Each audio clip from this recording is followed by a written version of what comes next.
Hari Bol.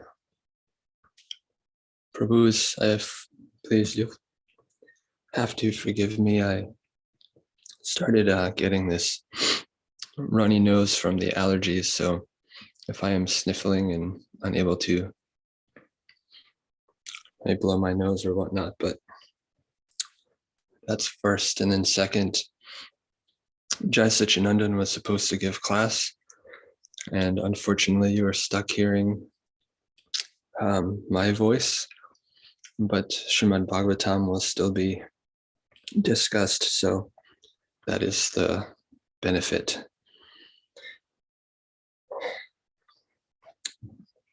We'll be reading from UC Canto 1, Chapter 10, verse 21. Can everybody hear okay?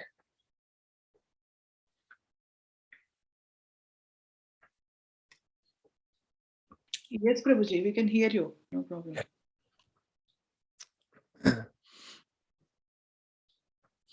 We will beg the blessings of the assembled devotees, our previous acharyas, gurus, Vaishnavas, Shri Gauranga Mahaprabhu, his associates, Srimati Radharani, and Shri Krishna, their associates, that we can be empowered to speak something. This is by the order of the devotees. I do this, I have no qualification, but on their order, they empower us. So whatever I speak is their glory. That is correct. Anything that is incorrect is due to my own ignorance and foolishness. Hopefully that does not come out, but is an inevitable. With the Mangala Charan, if you can repeat with me, you you can. Om Agyana Trivinandasya Kinanjana Sharakaya Chakshuram Nitamyana Tasmai Shri Gurave Namaha.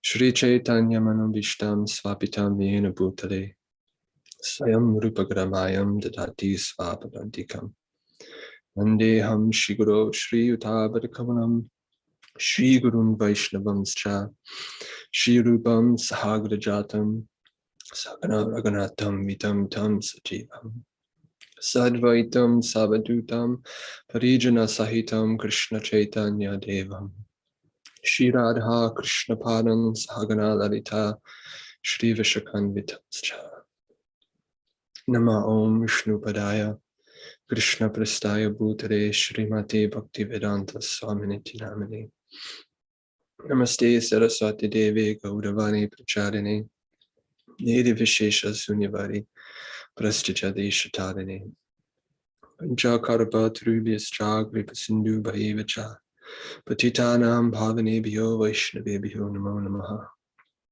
Vande Shri Krishna Chaitanya Nityananda Sahodaro Buddhaya Pushpavantaro Chitrash Shandatamo Nudao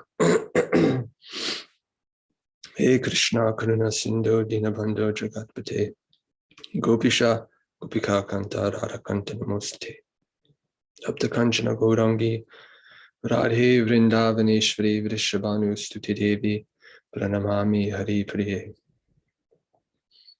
Jaya Shri Krishna Chaitanya Prabhu Nityananda Shri Advaita Gadadhar Shivasadi Gaur Bhaktivinoda Hare Krishna Krishna Krishna Hare Hare Hare Rama Rama Rama Hare Hare Hare Krishna Krishna Krishna Hare Hare Hare Rama Rama Rama Hare Hare Hare Krishna Krishna Krishna Hare Hare Hare Rama Rama Rama Hare Hare.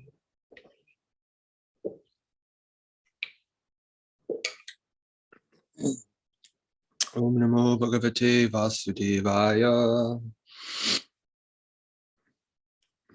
Om Namo Bhagavate Vasudevaya.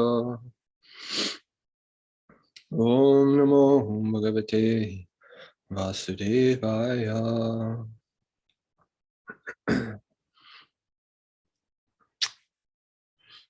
Savai Kilayam Purusha Puratano Ya Eka Asid Visheshatmani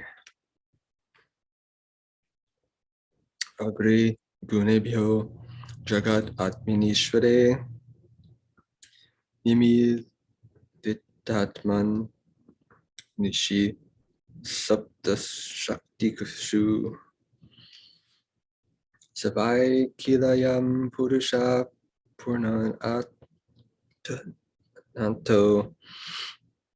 Ya Eka Asid Avishesh Atmani Agre Gunebhyo Jagat Atmanishvare Nimili Tatman Nishis Shaktishu. Anybody want to repeat?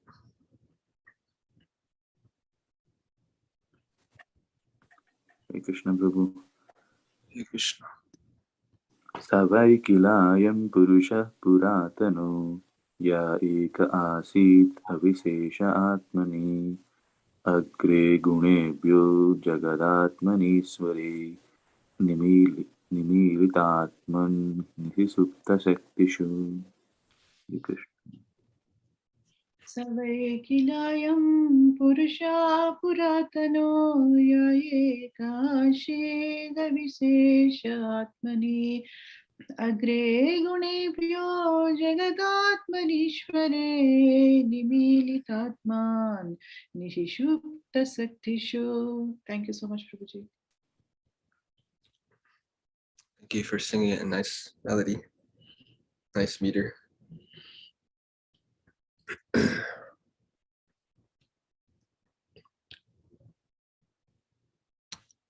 Anybody else? Hare Krishna Prabhuji. Oh, Krishna, I'm so sorry. What did I do?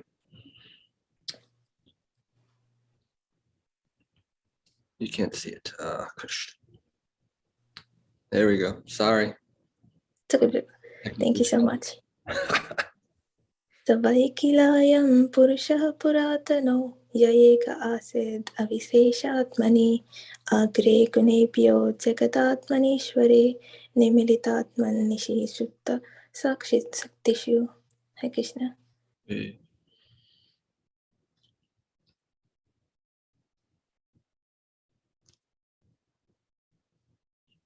Anybody else?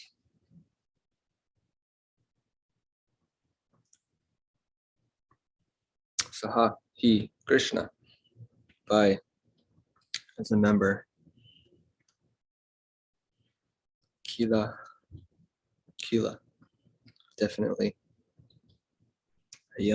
This Purushaha, personality of Godhead.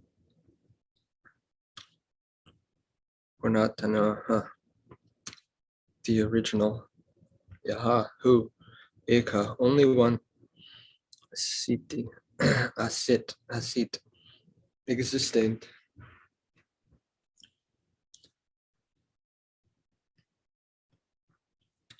Avishesha, materially unmanifested. Atmani, own self. Agre, before creation. Guni bhyaha, the modes of nature. Jagat Atmani, unto the Supersoul. Ishvare, unto the Supreme Lord. Nimilita, merged into. Atman, a living entity. Nishi, Sapta, and active at night. Shaktishu, of the energies. Translation and purport. His Divine Grace, A.C. Bhaktivedanta Swami Prabhupada. They said, they meaning the ladies on the roof. Here he is, the original personality of Godhead. As we definitely remember him, he alone existed before the manifested creation of the modes of nature. And in him only Because he is the Supreme Lord, all living entities merge, as if sleeping at night, their energies suspended. There are two types of dissolution of the manifested cosmos.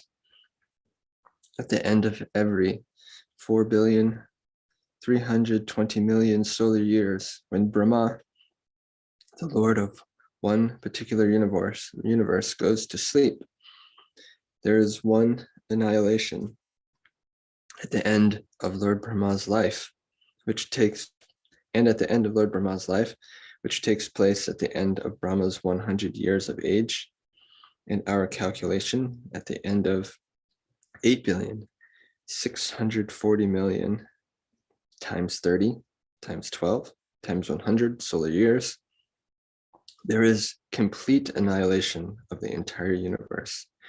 And in both the periods, both the material energy called the Mahatattva and the marginal energy called Shiva-tattva merge into the person of the Supreme Lord. The living beings remain asleep within the body of the Lord until there is another creation of the material world. That is the way of the creation, maintenance, annihilation of the material manifestation. The material creation is affected by the interaction of the three modes of material nature set in action by the Lord. And therefore, it is said here that the Lord existed before the modes of material nature were set in motion. In the Shruti mantra, it is said that only Vishnu, the Supreme Lord, existed before the creation, and there was no Brahma, Shiva, or other demigods. Vishnu means the Mahavishnu, who is laying on the causal ocean. By his breathing only, all the universes are generated in seeds and gradually develop into gigantic forms, with innumerable planets within each and every universe. The seeds of universes develop into gigantic forms in the way seeds of a banyan tree develop into numberless banyan trees. This Mahavishnu is the plenary portion of the Lord Shri Krishna, who is mentioned in Brahma Samhita as follows. Let me offer my respectful obeisances unto the original personality of Godhead, Govinda, whose plenary portion is the Mahavishnu. All the Brahmanas and heads of the universes live only for the period of his exhalation, after the universes are generated from the pores of his transcendental body. Brahma Samhita 558. Thus Govinda, or Lord Krishna, is a cause of Mahavishnu also. The ladies talking about the Vedic truth must have heard it from authoritative sources. The authoritative source is the only means of knowing about transcendental subject matter, definitely. There is no alternative. The merging of the living beings into the body of Mahavishnu takes place automatically at the end of Brahma's 100 years. It's a very important point. But that does not mean that the individual living being loses his identity. The identity is there, and as soon as there is another creation by the supreme will of the Lord, all the sleeping, inactive living beings are again let loose to begin their activities in the continuation of past different spheres of life. It is called Saptohita Naya, or waking from sleep and again engaging in one's respective continuous duty. When a man is asleep at night, he forgets himself, that what he is, what his duty is, and everything of his waking state. But as soon as he awakens from slumber, he remembers all that he has to do, thus engaging himself again in his prescribed activities. Living beings also remain merged in the body of Mahavishnu during the period of annihilation. But as soon as there is another creation they arise to take up their unfinished work. This is confirmed in Bhagavad Gita 8:18-20. The Lord existed before the creation was set in action. The Lord is not a product of the material energy. His body is completely spiritual. There is no difference between his body and himself. Before creation, the Lord remained in his abode, which is absolute and one. They said, "Here he is, the original personality of Godhead, as we definitely remember him. He alone exists before the manifested creation of the modes of nature, and in him only, because he is the Supreme Lord, all living beings merge, as if asleep at night, their energy suspended."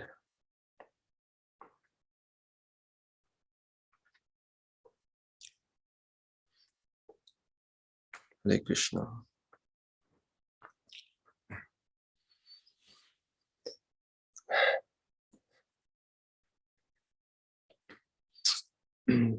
These topics brought up in this purport and in this verse are spoken in detail in the second canto of Srimad Bhagavatam, which we will get to as we continue on the narrations. It said there is two types of jivas, Nityabhada and then Nityasiddha. Nityasiddha are those living entities who have never been conditioned by the material energy. They are eternally engaged in the service of the Lord in one of the many spiritual planets. Beyond this material nature, there's an eternal place that is Sat Chit Ananda, eternal, full of knowledge and full of bliss.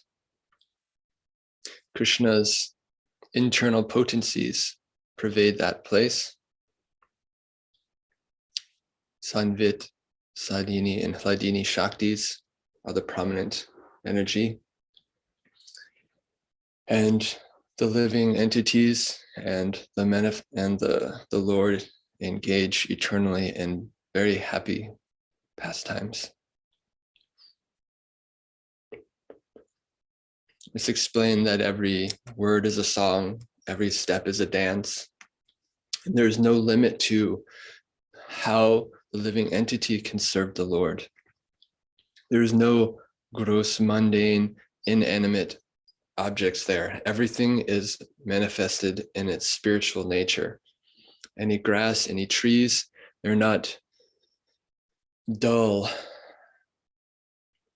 meaning they can interact with the Lord in whichever way they please. It is beyond our conception because in this world we do not see such things. It is, as Prabhupada says on the bottom here, that the Lord's body is not a product of material nature, but it is completely spiritual. There's no difference between his body and himself. This is the nature of the spiritual world. If there is a body in the spiritual world, it is completely spiritual. However, there are living entities that are nitya bhada, or eternally conditioned. Those living entities take their chance trying to enjoy in the material world. So it is explained that in Srila Prabhupada mentions the Mahatattva in this purport, that a small section of the spiritual world Krishna covers with a cloud, which is called the Mahatattva, or the material elements. So it begins with the false ego. And then that is so big, I don't remember any of the dimensions. So big, 10 times more or 10 times less. So the whole Mahatattva, material energy, is covered with false ego. Little smaller, 10 times smaller, is the intelligence. 10 times is the mind, ether, air, fire, water, earth, like that. All of the material elements come down 10 times smaller. There's a great ocean that Mahavishnu is laying in. And from his pores, it's explained, when he breathes out the universes. When he breathes in, they're annihilated. So unlimited amounts of universes come from the body of Mahavishnu. This is all given very, very much detail in Srimad Bhagavatam. I'm only sharing what I can remember.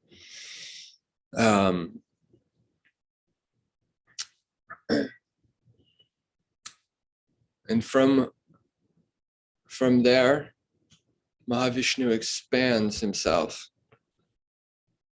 into each universe. And he is also lying,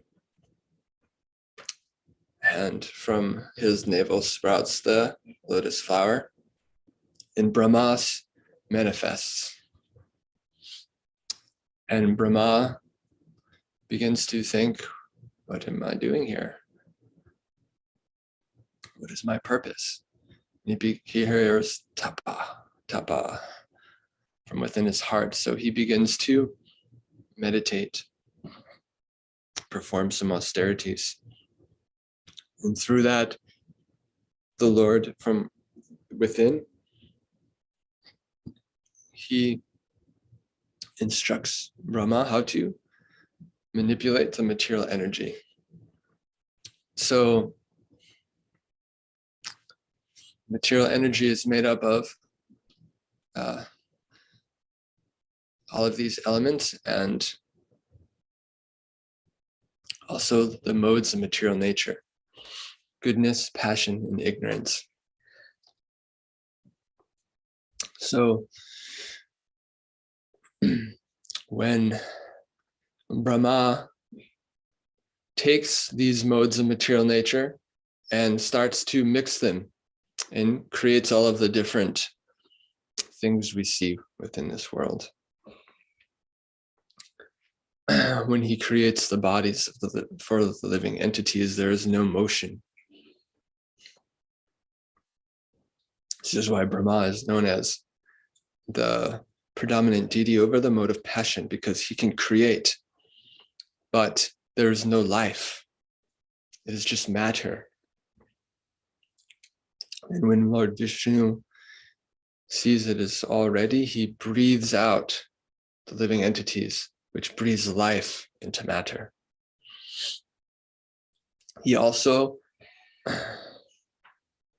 expands himself as Paramatma, or Super Soul, to be a guide and a companion for the Jiva. Now the Jiva is a spiritual spark. The Jiva is also not material. He is the energy of the Lord, known as Tatashta Shakti. Tatashta meaning marginal. He is a potency in which can exist within the material or spiritual worlds, both. One or the other, should I say. When we choose to live separately from the Supreme Lord, we are cast into the ocean of material existence, bound by the three modes of material nature and conditioned by them and influenced by the senses.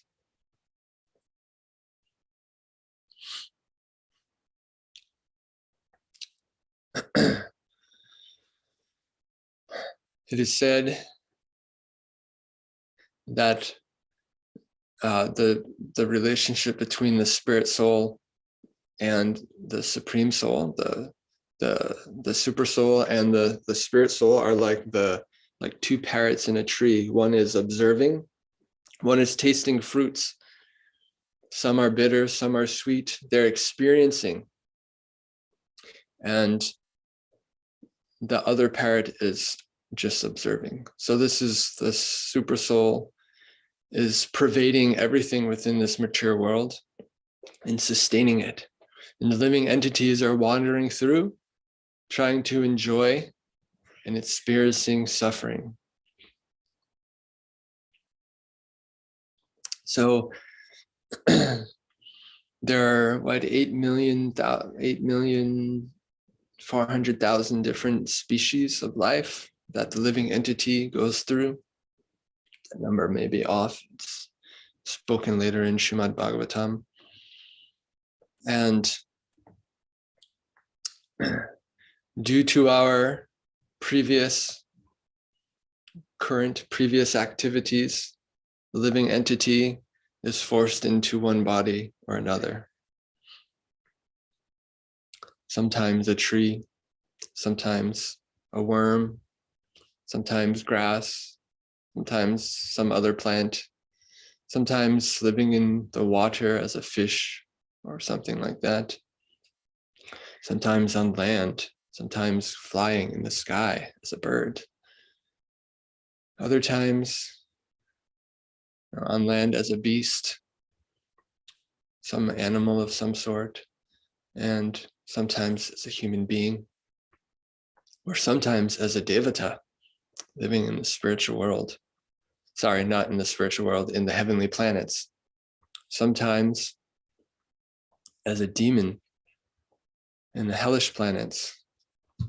Sometimes subjected to the sufferings due to our misdeeds in the hellish planets. Or at times we are enjoying nicely in the heavenly planets. But whatever place we are in, within this jagat, this material energy, there is happiness and distress. When the living entity has the great fortune of having the human form of life, it is a great opportunity to engage in spiritual activities. But if too conditioned by the modes of material nature, too much attracted to engaging the senses in enjoying its sense objects, living entity has no interest in spiritual subject matter. And thus they try to enjoy so much the material energy that they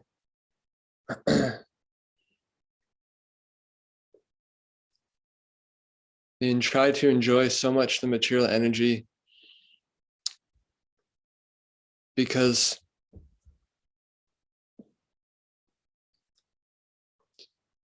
what am I trying to say?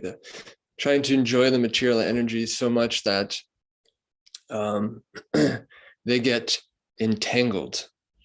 The more we try to enjoy through the senses, the more entanglement within the sense objects, within the modes of material nature, and the more we are scorched by the fire of material existence. It is said that the material energy is like a blazing forest fire. you ever experience fire, you sit by the fire or some campfire or some,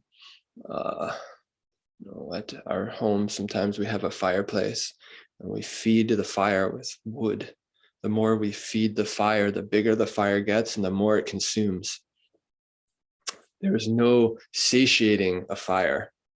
The only way to satiate fire is either deprive it of air or pouring water on it. So the senses are like that. The more we feed it with its enjoyment, the more it blazes with desire.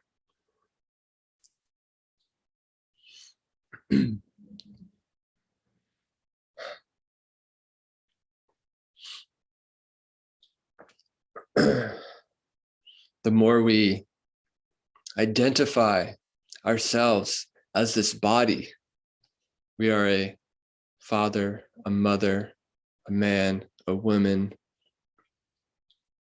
a daughter, a son, a brother, a sister, a brahmana, a kshatriya, an outcast, a electrician, a housewife, a IT worker, a doctor, this, that. We have so many identifications. We have so many conceptions of who we are. I like this, I don't like that. I want to do this, I don't want to do that. The mind, the intelligence, the false ego is telling us so many things of who we are, what we like, due to our vision through the senses and enjoying the sense objects. Living entity wanders around like this. Sometimes we're engaging in good pious activity. Sometimes we are not. We're engaging in some sinful, impious activity. And over time, as we get scorched and burned by the material energy, after many, many, many lifetimes of passing through different bodies, as we already discussed, the living entity, either by causeless mercy, actually it's always by some causeless mercy or other, but either from some sukriti or from some kind of special mercy, we come in contact with some spiritual knowledge. A seed is born. A seed is manifest. A seed is planted. Sometimes it's due to some simple comment of we see some sadhu and we offer respect, sukriti, some ugata sukriti. Sometimes we do some service unknowingly. We give some charity to a sadhu, to a devotee. We happen to hear the holy name, something small that creates a spark of faith within the heart. And by continuing with pious activity, hearing the pastimes of the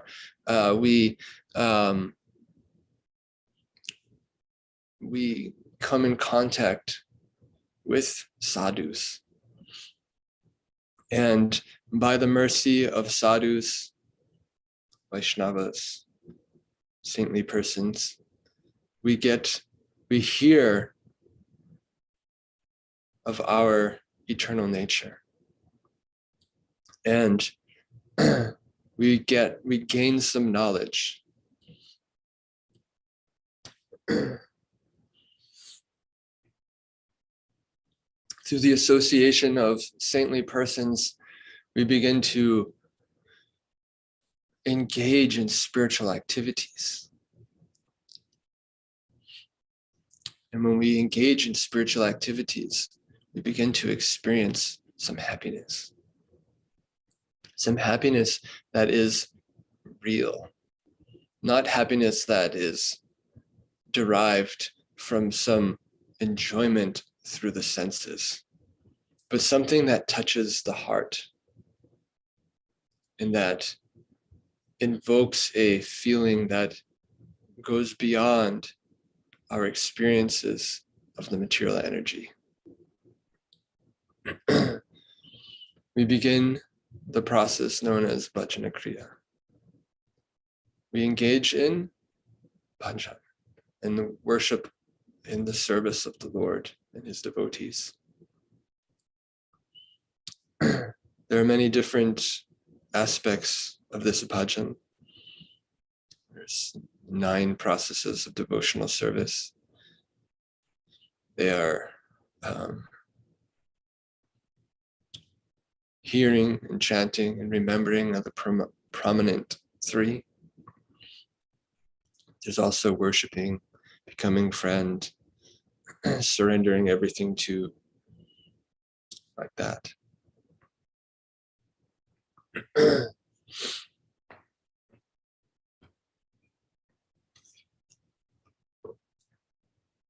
Srila Prabhupada mentions here that one cannot gain any knowledge or any understanding. What is the exact word he used?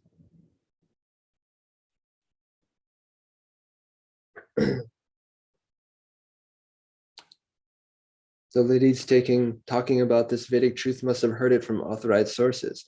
An authoritative source is the only means of knowing about transcendental subject matter definitely.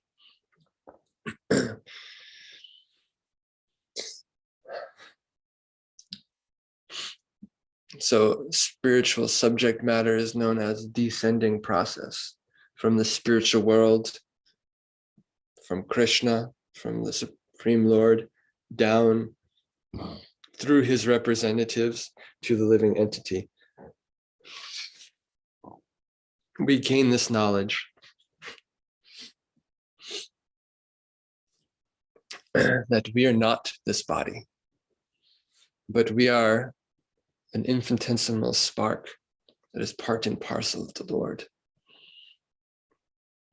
Our true nature is to be happy, to be eternal, to be full of knowledge, to engage in loving devotional pastimes of the Lord.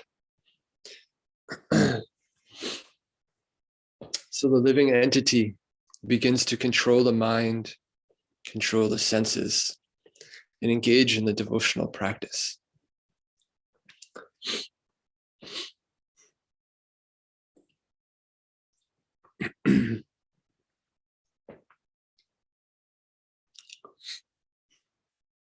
Of hearing and chanting, remembering the Lord's beautiful pastimes, holy names, qualities. And there are times when the living entity is strong and determined, and other times when we are caught up due to our association with material energy. We at times find difficulties. Lord Chaitanya explains that engaging in this process is like cleaning your heart. Jeto dharpana marjanam. Cleaning the heart from our identification. See, our minds identify with gross matter. We identify ourselves as this body. And until we identify ourselves as spirit souls, 100%, we continue to struggle with the idea, with our identity.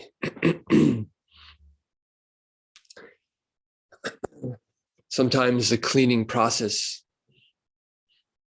takes a long time. Sometimes it takes a short time.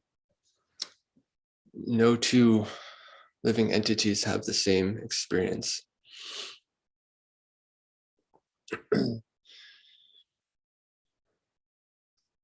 It's a really nice verse. Let me find it. Give me a second. I have it saved on this app.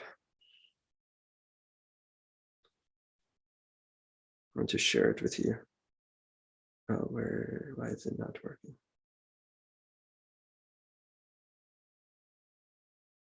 There we go. Go. This is from the 11th canto of Srimad Bhagavatam. I think this is the one. Having awakened faith in the narrations of my glories, being disgusted with all material activities, knowing that all sense gratification leads to misery, but still being unable to renounce all material enjoyment, my devotee should remain happy and worship me with great faith and conviction. Even though he is sometimes engaged in sense enjoyment, my devotee knows that all sense gratification leads to a miserable result, and he sincerely repents such activities. When I heard this verse, I thought how wonderful Krishna is, how merciful. It's not the process of awakening our love for Krishna doesn't happen overnight. And when we engage ourselves in the service of the Lord, and we keep that as our center, we engage in this world according to regulative principles as outlined by our great acharyas, especially Rupa Goswami. Srila Prabhupada gives us everything we need to progress. And the spiritual master showers the cooling rains to help us extinguish this blazing forest fire. Samsara dava nadalita loka.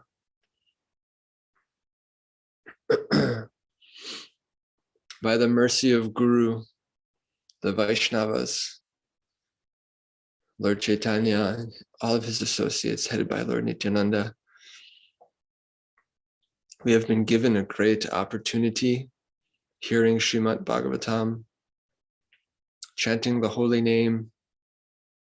Srila Prabhupada used to stress the urgency of taking shelter of this process. Krishna here is giving us this is like a great benediction. This is not a leeway that I can enjoy material sense enjoyment, sense gratification, and I can still engage in the process. This is here showing that although we are very much convinced, I am not this body, I am a spirit soul, my duty is to serve Krishna, serve the Vaishnavas. And we like chanting the holy name and engaging in this process. But from time to time, the weeds, the tendencies, the impressions from our previous activities begin to bubble up. It's like when you're cleaning a house, you have a very dusty place and you start wiping it, all this dust comes up. This is what's happening in the heart. We're chanting, it's churning and it's coming up. It's like when you're making butter, all of this stuff comes up. There's a pastime where the demigods are churning the milk ocean and poison comes out. Lord Shiva takes that poison, keeps it in his mouth, in his throat. So he's got the blue throat there. That So these unwanted tendencies still manifest sometimes due to weakness, due to laziness, due to various reasons that are spoken about in our shastras by our acharyas. Bhaktivinoda Thakur speaks very much about this in the Harinam Chintamani and other places. But this this tendency happens. Don't be discouraged. Continue chanting the holy name. Guard against the offenses, the 10 offenses. Serve the Vaishnavas. Serve the deity. Associate with the devotees. And when we are in contact with the pure devotees, serve the lotus feet very attentively. And we will eventually, our hearts will become very clean. We will no longer identify ourselves as our minds will now no longer identify I am this body, but will identify I am the servant of Krishna. I heard a very nice analogy the other day that the mind is such a powerful thing. And if we're really hungry and we start thinking about food, something we really like to eat, the mouth may start to salivate, the stomach may begin to rumble. If we're very much addicted or attracted to the opposite sex, and we think of that unclothed form, we may find some sexual arousement. So the mind is a powerful place that our conditioned nature, when we contemplate the objects of our senses through the mind, our body has a response, a physical response. So when we take our mind and focus it on Krishna, Krishna being all spiritual, it begins to spiritualize the mind. And when the mind becomes spiritual, it reflects on the body, and it also starts becoming spiritual. This is why when we speak of the pure devotees, we don't speak of them as ordinary living entities. They're like, pure devotees. We don't, cremate their bodies. We put them in samadhi. We don't see them as ordinary because they're completely absorbed in Krishna. And when we associate with them, when we think about Krishna constantly, then this will spiritualize our mind.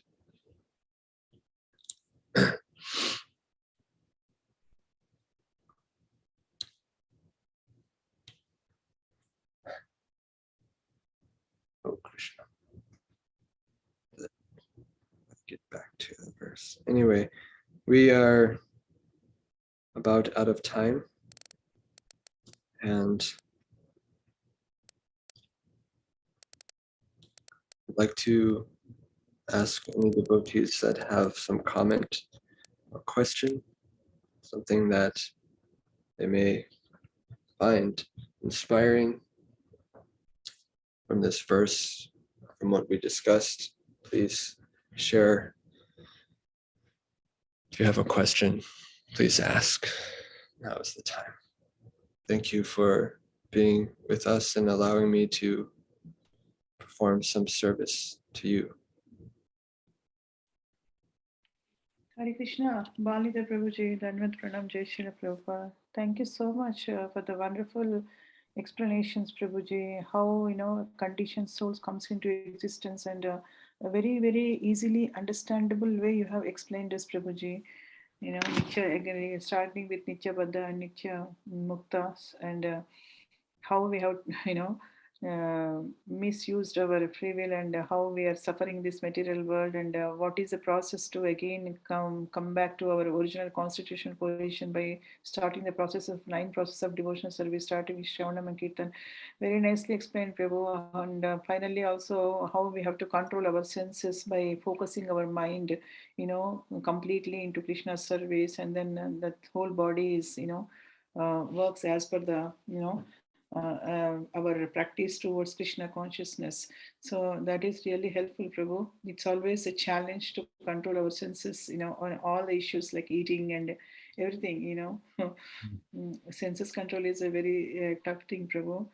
And regarding creation, very nicely, Srila Prabhupada Purports you have read, and even though from the 11th canto of Srimad Bhagavatam, what you have read, that is also very, very, very, very making sense, and very, very beautiful verse, Prabhu.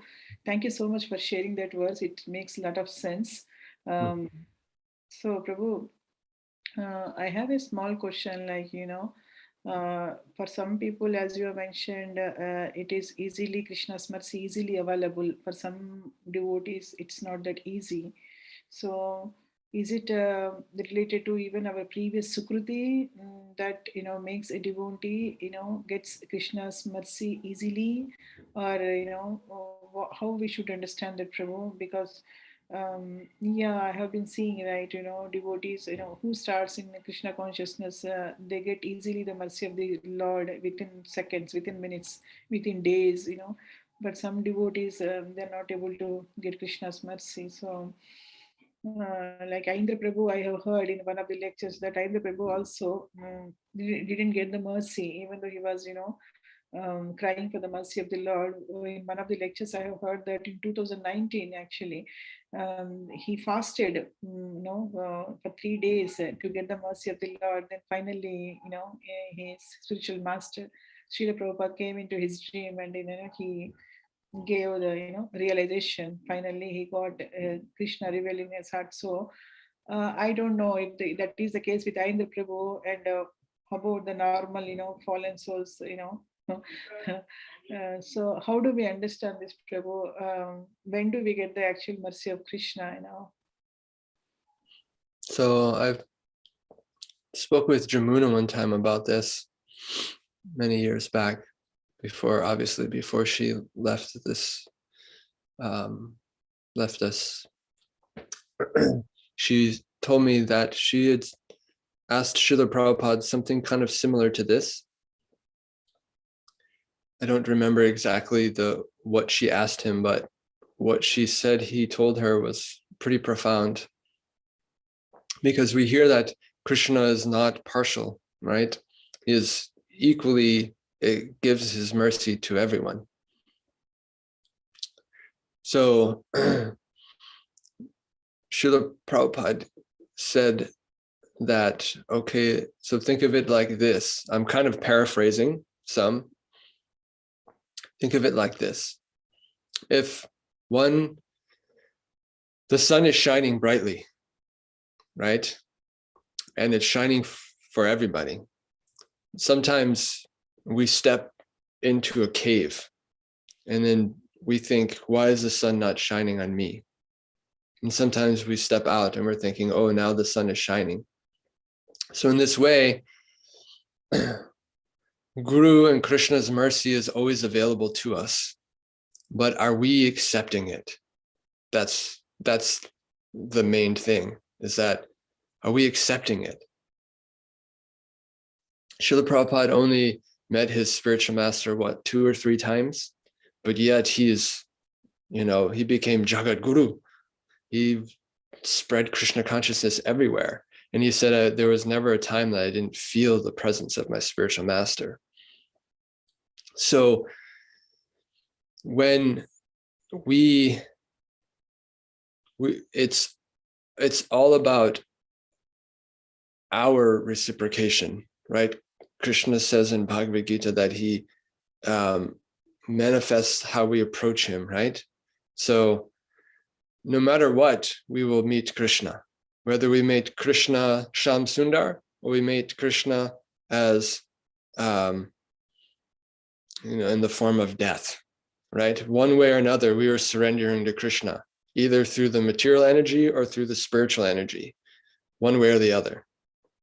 Now, how much we can take and how much we can surrender, Krishna will reciprocate. And that has to do with our Sukriti, from what I understand. So you spoke of Ayendra one time I heard or read, I think I read in his book. Very nice book. Controversial, but nice. Very sweet. Very deep. The Heart of Transcendental Book Distribution is the name of it. It's very nice. But he said that it takes at least 3 lifetimes to manifest or go back to Godhead, or however you want to say it, right? To become a pure devotee, at least 3 lifetimes like that. Now, that doesn't mean it won't take hundreds for some, and like that. So, so from what I understand,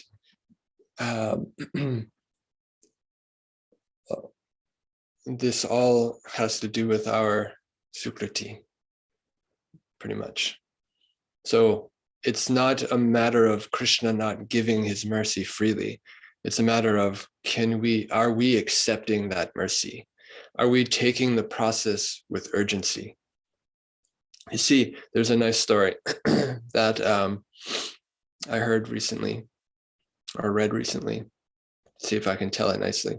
So there's a great king, and he's sick, quite sick. And he can't get rid of this disease.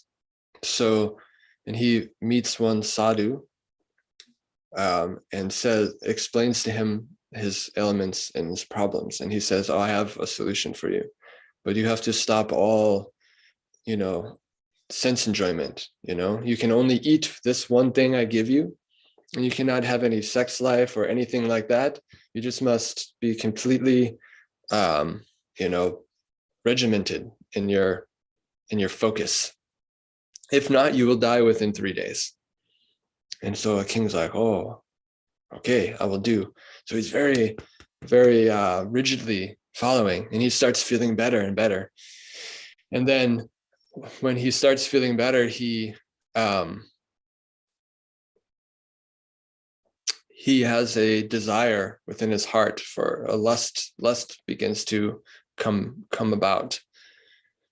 And he's contemplating fulfilling this lust. And he explains this to the sadhu. See if I can remember how it concludes. The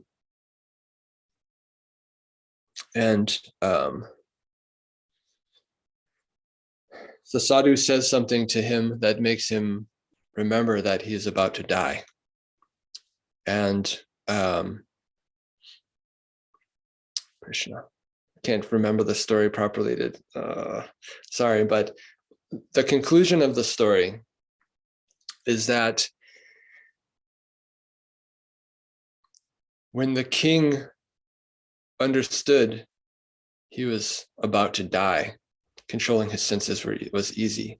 But when he found his vitality coming back, again, the desire for sense enjoyment came. And again, when he thought he was going to die, that feeling went away.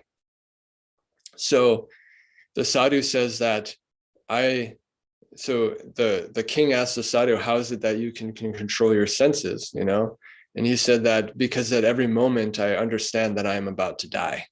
I never think of a moment of when that I am, living on. So Prabhupada, he used to speak about this urgency, and he used to tell us how, you hear all the time in his books that like death can come in any moment, right? So it's not that we are like morbid we're morbid, we're focused, we're always thinking about, fear that, oh, I'm going to die. But the idea is that if we understand that we don't have much time and we have to utilize our time preciously, then the desire to enjoy through the senses it becomes more limited. So the degree that we can understand that this is an urgent matter, we must surrender to Krishna now and take shelter of this process now, because death can come at any moment. To that degree, our mentality is becoming more free from the desire to enjoy through the senses.